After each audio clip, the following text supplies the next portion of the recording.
बिस्मिल्लाहिर्रहमानिर्रहीम। अस्सलामु अलैकुम वरहमतुल्लाहि वबरकातुह।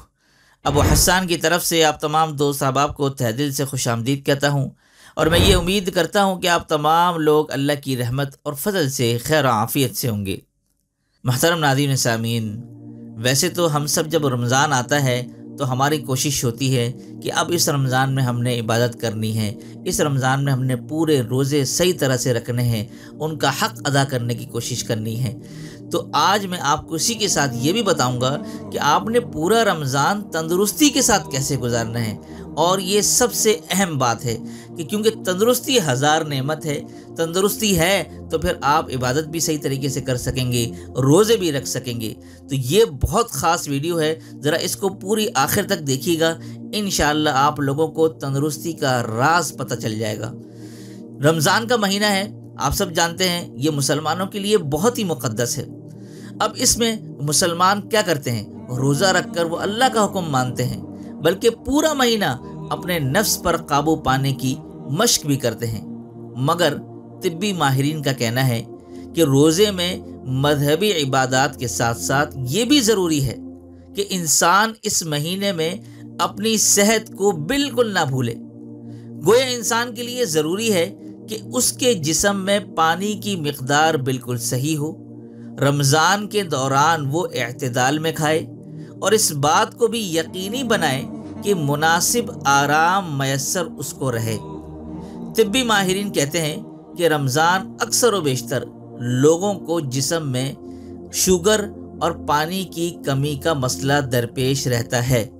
चूँकि इस बरस रमज़ान शदीद गर्मियों में है, इसलिए रोज़ेदारों के लिए ज़रूरी है कि वो इस मौसम को मद्देनज़र रखते हुए रमज़ान के महीने की तैयारी करें।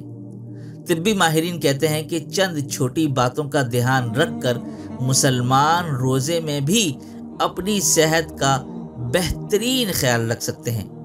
वो कैसे रख सकते हैं, आइए मुलाहिज़ा कीजिए। नंबर 1, इफ्तार पर इत्तिदाल से खाना। शाम में इफ्तार पर इत्तिदाल से खुराक लेनी चाहिए। कोशिश करनी चाहिए कि चीनी और चर्बी से बनी चीज़ों से परहेज़ किया जाए, क्योंकि ये खाने ना सिर्फ इंसानी मेटाबॉलिज्म पर मनफी असरात मरतब करते हैं, बल्कि इससे सर में दर्द हो सकता है और इंसान थकावट महसूस कर सकता है। माहिरीन कहते हैं कि रोज़ा खोलने के लिए खजूर और दही, पानी और ताज़ा फलों का रस इस्तेमाल करना चाहिए और उसके बाद 10 मिनट का इंतज़ार करने के बाद ऐसी खुराक लेनी चाहिए कि जिसमें मादनियात ज़्यादा हों। उसके बाद नंबर 2 पर सहरी। बाज़ औक़ात हम काहली का शिकार होते हैं और नींद के बाइस सहरी पर नहीं उठ पाते। तिब्बी माहिरीन के नज़दीक ये रवैया बिल्कुल गलत है। डॉक्टर कहते हैं कि सहरी ज़रूर करनी चाहिए और सहरी में ऐसी ग़िज़ा इस्तेमाल करनी चाहिए कि जिसमें कार्बोहाइड्रेट्स ज़्यादा हों, जैसे कि रोटी है, दालें हैं, वगैरह वगैरह। नंबर 3, नींद। रमज़ान इबादत का चूँकि महीना है, बाज़ औक़ात रमज़ान में नींद के दौरानिये में कमी आ जाती है, जो गलत रुझान है और इंसान के लिए नुकसानदेह साबित हो सकता है। लिहाजा सबको कोशिश करनी चाहिए कि दिन के 24 घंटे में कम से कम 8 घंटे सोया जाए। ठीक है, इसी के साथ अब आते हैं वर्जिश के ऊपर। रमज़ान के महीने का कतन ये मकसद नहीं कि इंसान अपनी ज़िंदगी में से वर्जिश को बिल्कुल जगह न दे। माहिरीन कहते हैं कि रमज़ान में हल्की वर्जिश करनी चाहिए, मगर वर्जिश को अपना मामूल ज़रूर बनाना चाहिए।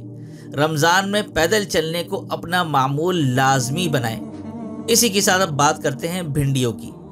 भिंडियों में आप सब जानते हैं कि ये कुदरती इंसुलिन होती है। इसके अंदर आपने करना क्या है, 3 अदद भिंडियाँ लेकर उनके दोनों सिरे काट लें और हर भिंडी को छुरी से एक एक चीरा लगा दें, ताकि उसके अंदर जो लेस होती है वो बाहर निकलनी शुरू हो जाए।